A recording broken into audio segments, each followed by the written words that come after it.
Robert Plank Show, episode 216, Interview Connections. Leverage the power of interviews as a host and guest for increased traffic to build your business with Jessica Rhodes.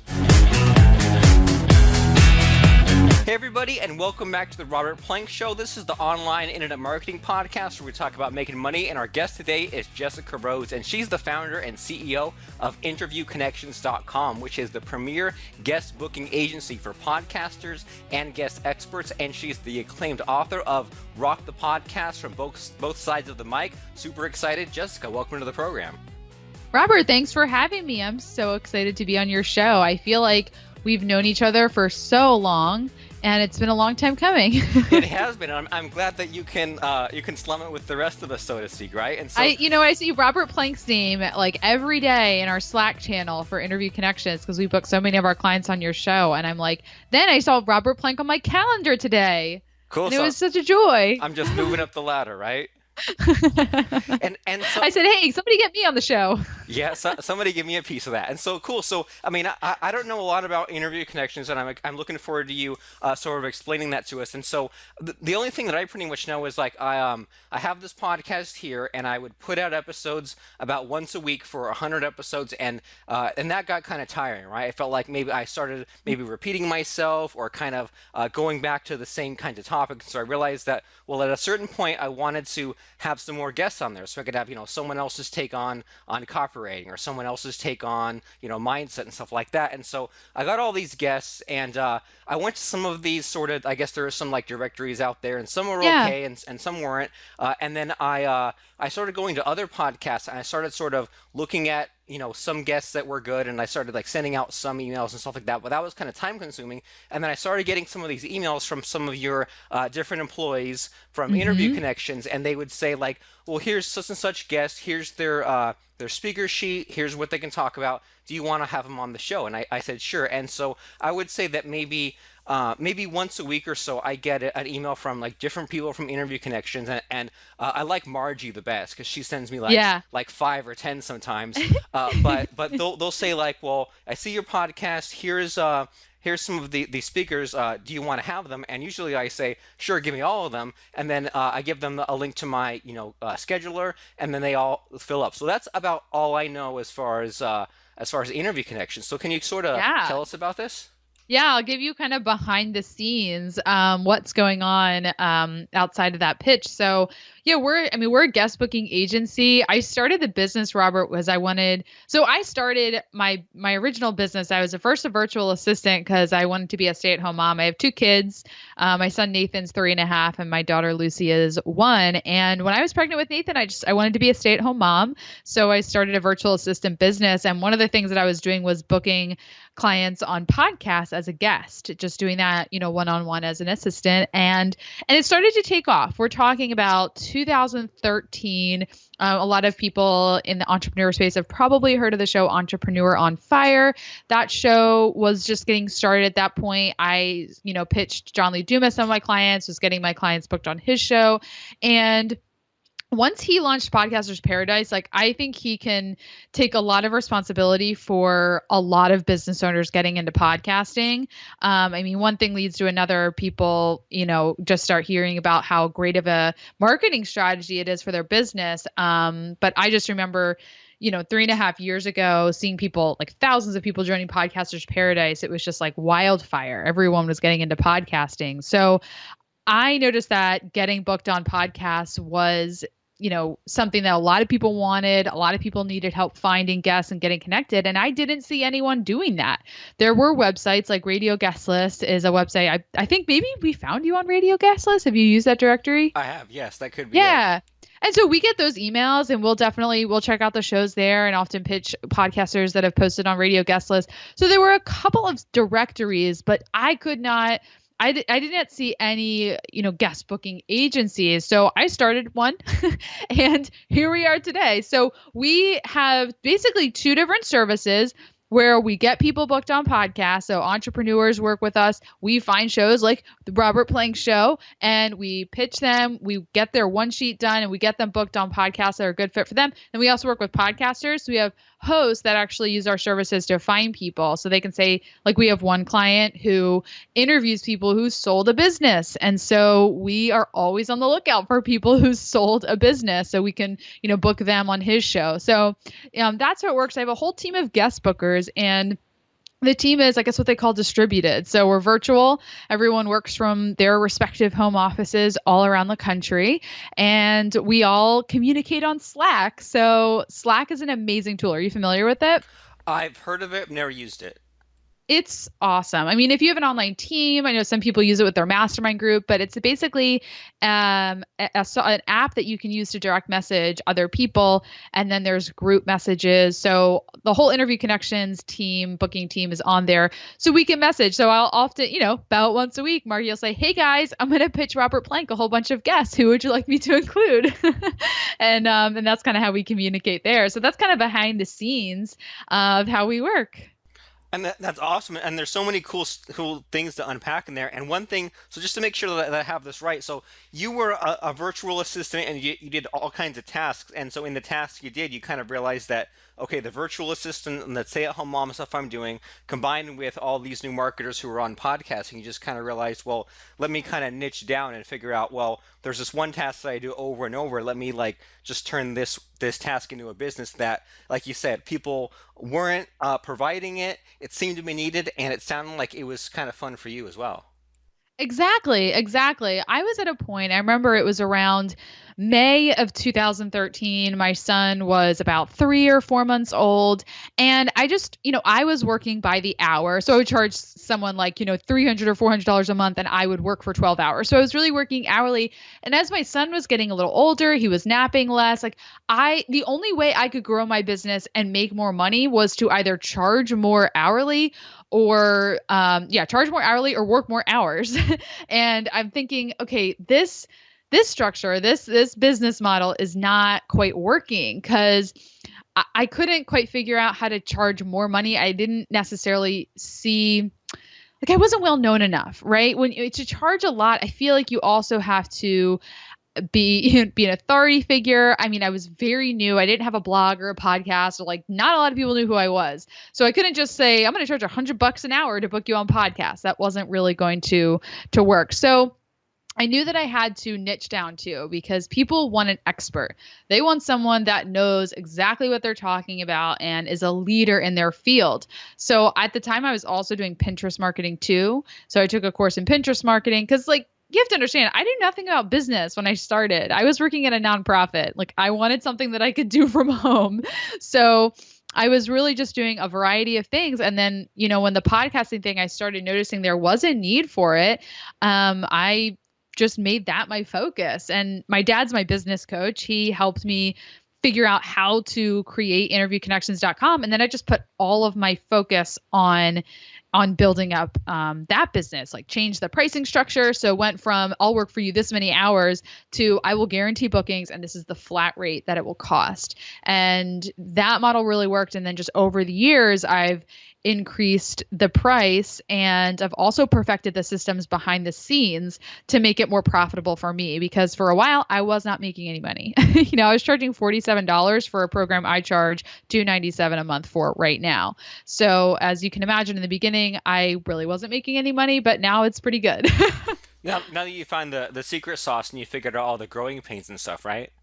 Yeah, exactly. There's so many growing pains. And the key is, and there's a lot of people that, I mean, the podcasting industry is just booming, and there's so many services and niche businesses that have come out of podcasting being really popular, anywhere from podcast producers to show notes writers and graphic designers who do podcast art specifically. It's really cool to see how much has come out of it. But what I've noticed is, with myself and some, good friends like my friend Corey at Podfly Productions, what we've noticed is that to scale and grow a service-based business in a fast-growing industry like podcasting, there's one thing you really have to do well, and that is hire and manage a good team.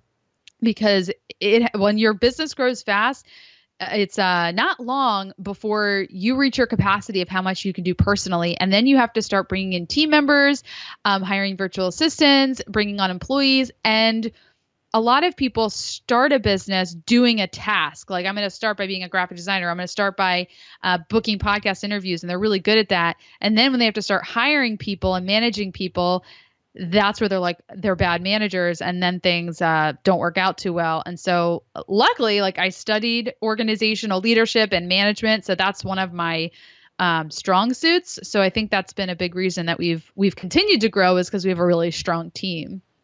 Okay, that makes sense. Yeah, and it sounds like people are coming across like somewhat of an E-Myth kind of problem there, where they say, well, I'm good at Hmm. being a worker, but then I'm not so good at the scaling and stuff like that. And so so you have this thing called interview connections, and so you had these sort of hurdles you had to come across in order to build it up to where it was, and you sell to sort of two markets, right? You sell to the people who have shows and the people who want to be on shows. And I'm sort of it's sort of clicking with me as you were explaining that, sort of what the like why this kind of thing is so important, because you mentioned that there was like one interview guest who all he does is show up on shows about selling businesses. Or did I get that backwards? Is it there's a show He's a just about host. that? I'll tell you, yeah, his name is John Warrillow. He's the author of the book Built to Sell. And so his podcast is called Built to Sell Radio.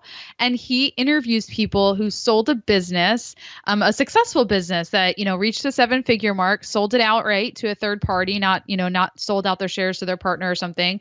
Yeah, so he interviews people that sold his business. So every month he pays us to find people that fit that criteria. And so we're constantly researching and looking for people that sold a business. So, I mean, side note, if that's you, please reach out to me. I'd love to book you on that show.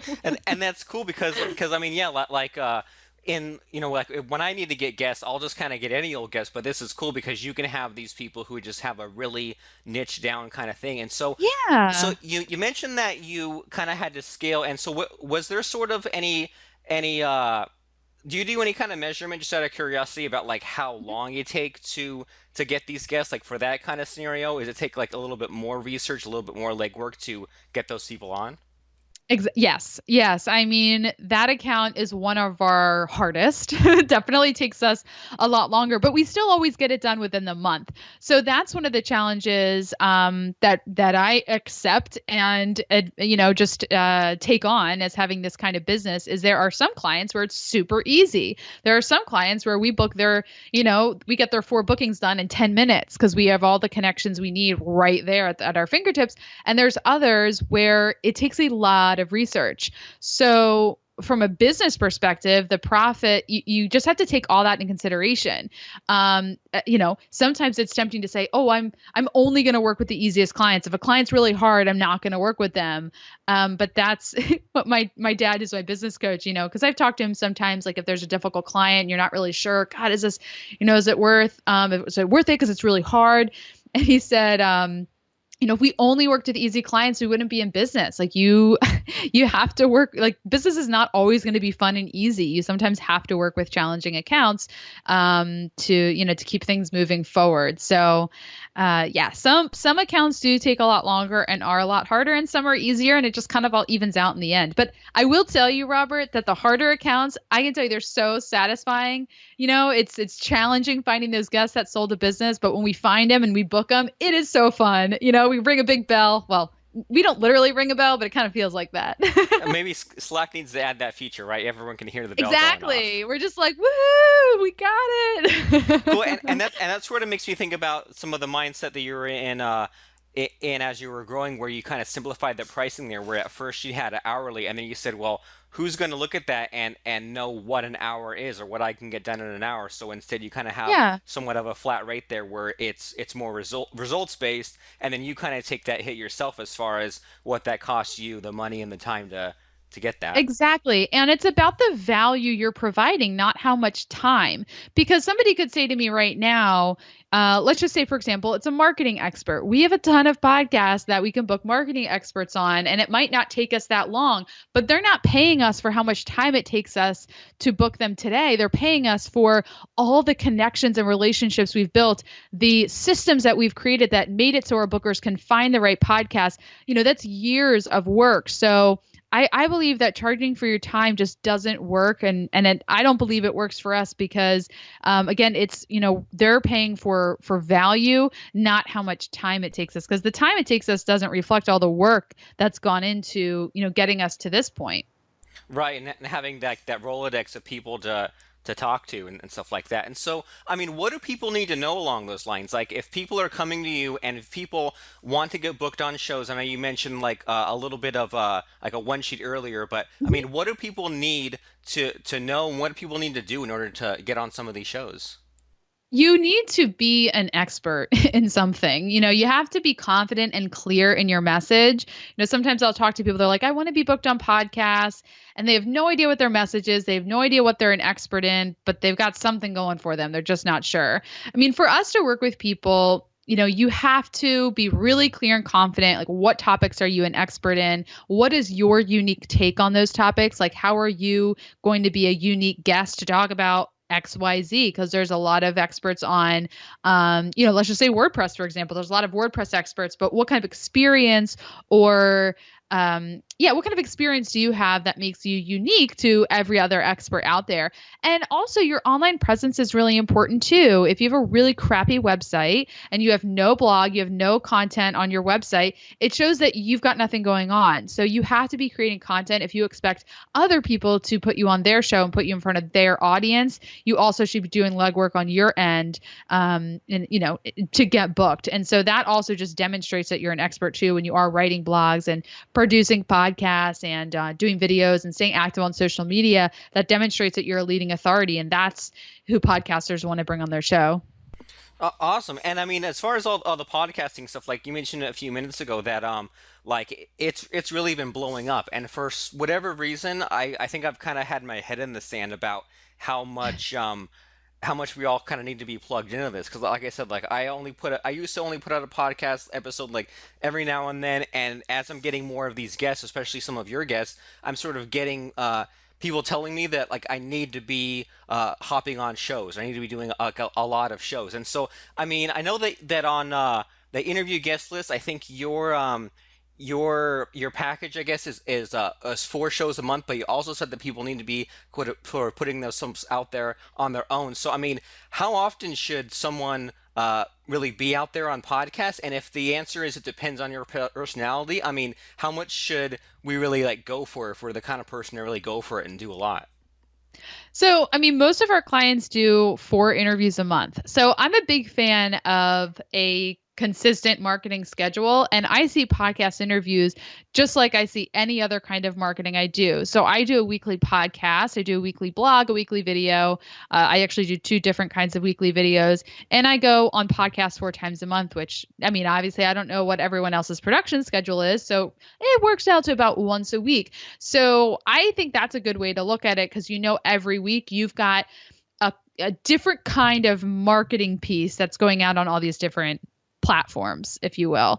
So I think 4 a month is great. I talked to a client today who's, he has an offline business. He's a yoga instructor. He's a life coach. He has a lot of, time obligations to his time with his business. So 4 months, he's like, I just don't know if I have time for that. And that's fine. Go on 2 interviews a month, do what you can, but you should be consistently getting yourself out there because, especially for podcasters, what better way to market your show than to get in front of other listeners of podcasts? Right, it saves a lot of time, and so what you're saying is that you'd prefer to go for more of the slow burn as opposed to the flash in the pan. You say that people should do just like 4 interviews a month or one a week and be consistent about that as opposed to doing a Yes. lot and then not doing any more. Oh yeah, 100%. I am not a fan of the 50 interviews and then stop. Like, it is a consistent long-term marketing strategy. With any marketing you do, there is no quick fix. When I started doing Facebook ads, so I work with Lindsay Anderson, who I'm guessing you've interviewed before, or Yeah, maybe you've just a been few coming up. weeks ago, yeah. So I'm a client of Lindsay's, and Lindsay's one of our clients. Obviously, she does my traffic and leads. So she designed both of my websites, and I pay her to do all different things to drive traffic and leads to my website. So we did Facebook ads a little bit, and when and I she's my example because when I got on the phone with her and I was like, all right, what's our plan? What are you going to do with me for Facebook ads? She goes, okay, the first thing you have to know is that the first $400 you spend will probably go down the drain. And and I was like, okay. She goes, you just have to know that because there's testing that goes into marketing and online advertising. We just don't know the right, custom audience, the right target audience on Facebook. Like they have to test different, what do they call it? The A/B testing. Like they have to test different headlines and different audiences and all that stuff. And then we came to see that Facebook ads just didn't work. And so now we're doing a different strategy. So with whether it's your traffic and leads work or whether it's going on podcast interviews, you're not going to just see a home run in the first month or two. You're not going to see a home run in just a couple of interviews. You really need to do it long term, because the cool thing that can happen is you might do an interview one day and then a year later that person invites you back and that turns in, somebody hears that second interview. So it is a long time marketing strategy. I don't think I think it's like flash in the pan thing. Yeah, oh yeah, that's the analogy I use, and that's good to know. And so as you were sort of explaining that, what comes to my mind is so people should be appearing on these shows on somewhat of a regular basis to get that snowball effect. And so I mean, what kind of offer should people be having? Because I mean, like I've had the guests on that have just the website to promote, or just like the book to promote, or something like that. Or some of them don't really have much to promote. So I mean, what are your thoughts? Like, should I, in Yeah. a perfect world, like if someone can have a book, should they, or is the website better, or like, yeah, what are your thoughts there? It really depends. It really depends on what your goal is. So I think it's totally fine to just say, "Hey, here's my website." My guest today said, I said, "How can people connect with you?" He goes, "Google me," and I'll pop up there, and that worked for him because he talks about how getting a lot of publicity could, it really increases your authority when you have so many links onto your website that you show up in Google results. So that was kind of a fun thing to say because it demonstrated that, kind of demonstrated his point. So I don't think there's a right and wrong way. One tip I give that works for most people is to have a landing page, a landing page with a specific headline, something that people can download for free. That's great. I don't do that, so I say that that's an advice I give to a lot of people, but it's not something that you need to do because like my goal, for example, Robert, I want to go on podcasts. I want to connect with other podcasters. Like I want to walk away from this interview, being buddies with Robert Plank. Like that is great for me. Whether or not people listen to the show, that's just a bonus. I go on podcasts to build a relationship with the host. So I don't have a landing page and, a specific giveaway to build my list.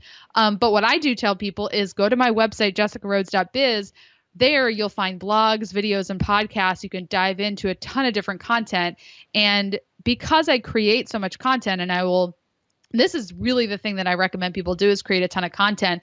When listeners hear you on a podcast, they like what you have to say and they go to your website. If you don't have content for them to consume, they will leave and they will never come back. So the best thing you can do is have a lot of content on your website that people can click around and consume. And then from there, if you provided value to them in the interview, you provide value to them with your content on your website, they will join your email list. They will start to get to know you and be in your community. And then the sales funnel happens down the road. You can't expect to sell somebody something on a podcast interview. They just met you.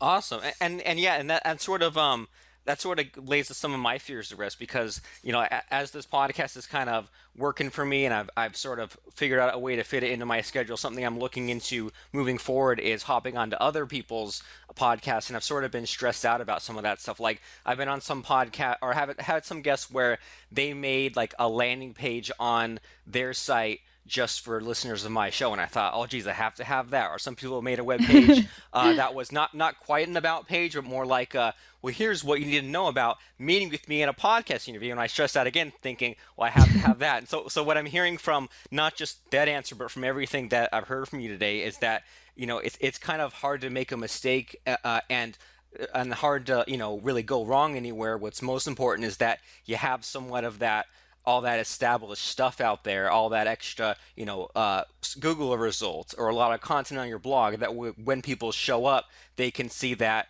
you're not fooling around, that you've been in here longer than, a couple of months. You're in this for the long term. And so, So sort of along some of those lines, as far as like, where some of us might be stressed out or some of us might be making a mistake. Like, do you see like a big mistake happening over and over with some of these guests that you're booking in your business? Yeah, I mean, thankfully not in our business because we have a really high standard. So, we don't see a lot of mistakes with our own clients because we keep them in line. But I would say the biggest mistake I see, and yeah, I mean, it comes up sometimes with new clients, right? If we haven't totally taught them all the lessons yet, is thinking first about what you want to sell before providing value to listeners. You have to understand, as a guest expert, your job is to provide value to the listeners. It's not to sell what you have to offer. We all know that everyone here, we're all entrepreneurs, we're all business owners. We want to grow our businesses. I don't do podcast interviews like in my spare time. I do them as part of my work day, and that's to grow my business. But my goal is to provide value to listeners because I know that if I give as much valuable information as I can, that will attract people to me. And so, one mistake that I've seen, and in fact, unfortunately happened recently where a host told me that when the host asks the guest, "What's your goal today?" the guest said, to get more clients in my business. And that really turns podcasters off because they feel like you're just there to use them to sell what you have to sell. Your goal is to provide value because when you provide value, you attract people. So that's what I would say is just, don't talk about what you sell unless you're asked about it. Obviously, you asked me about how interview connections work. So I did, but you don't want to be pitching your products and services unless you are asked to do so. Awesome. So provide value and also think about what to sell first. And as we're winding this down, like, do you see this like some other mistake that a lot of these podcast hosts are making, like a common mistake on that end of things? Yes, you are not Oprah, so stop treating your guests like you are Oprah. What do I mean by that? Make it easy for your guests. I'm telling you, this is a big issue with a lot of podcasters is podcasters are making guests jump through so many hoops. They're giving them long forms to fill out. They're making them do pre-interview chats. Unless you're in the top 5% of podcasts, unless you are a show with 10, 20,000, 30,000 downloads an episode, I really don't think you've earned the right to make guests jump through so many hoops to be on your show. And you should really think of it like this. If you are having someone on your podcast, whether or not they asked you to come on, like think about it like you're having someone over for dinner. Somebody may have said, "Hey, can I come over for dinner tomorrow night?" If you say yes, regardless of if you asked them or they asked you, they are your guest. And so you should treat them nicely. You shouldn't say, "Yeah, and you got to bring every food, you got to bring the wine, and you got to clean up the kitchen afterwards." You have to make it easy for your guests. Treat them like that because that is the key in getting guests to share the podcast and help you grow your audience. You've got to treat them nicely and with respect. And that's just good life advice in general. And I'm glad Yes. that you said that, and I'm really on the same page as that because, like, I mean, I've had the guests send me in the questionnaire. Like, I've done sort of like not podcast interviews, but sort of like informal, interviews that go on a blog. And I've Hmm. had those kinds of experiences where I get the 10-page questionnaire, and or they want to meet ahead of time, and I'm looking at that thinking, I don't know, like, I don't want to type in this What's 10 there to page talk about ahead of questionnaire. time? Right. Like, You can just show up and just kind of ask me sight unseen. Exactly. exactly. And and you've done all this super well. Like you're very, easygoing, laid back. You provide a ton of value. You're a good host. I was relieved to see on my calendar, Robert playing 20 minutes. I looked at the details. There was no form, no show flow page I had to read. I'm like, cool, we're going to show up. And then you're like, before we started recording, you said, yeah, I like to go into this pretty open ended, like no prepared questions. And I said, awesome. That's how I like to roll. Cool. So that's the ideal scenario. So and I think like whenever I watch like Jimmy Fallon or some kind of talk show host, like usually if it's like the guest's first time, they're like, oh yeah, we just met like 10 minutes ago. They don't say we just Yeah, met a week ago to do the pre-interview for the interview. So I mean, it sounds like exactly. so some of us are on the right track. It sounds like. Absolutely. Just make it easy. And, just because you have a podcast doesn't mean are the most famous talk show host. You just have to, I don't know, keep it all in check. Yeah, keep the ego in control and stay humble and all Exactly. that stuff. And so we've been talking about interview connections for most of this call. So can you kind of tell people about the different packages that you provide along with anything else they need to know about that service? Sure. Yeah. So if you guys are interested in being booked as a guest, just head on over to interviewconnections.com. And packages are pretty straightforward. We book 4 interviews a month for our titanium level and then 2 interviews a month for our gold level. And then if you go to interviewconnections.com, I think it's slash podcast dash hosts. I should make that URL easier. But at the top of the page, you can just click podcast hosts. It's a little yellow button, and that'll bring you over to the page where you can learn about getting guests for your show. So if you need guests for your podcast, you can work with us and tell us who you want to interview, what kinds of people, and we'll find you awesome, awesome guests.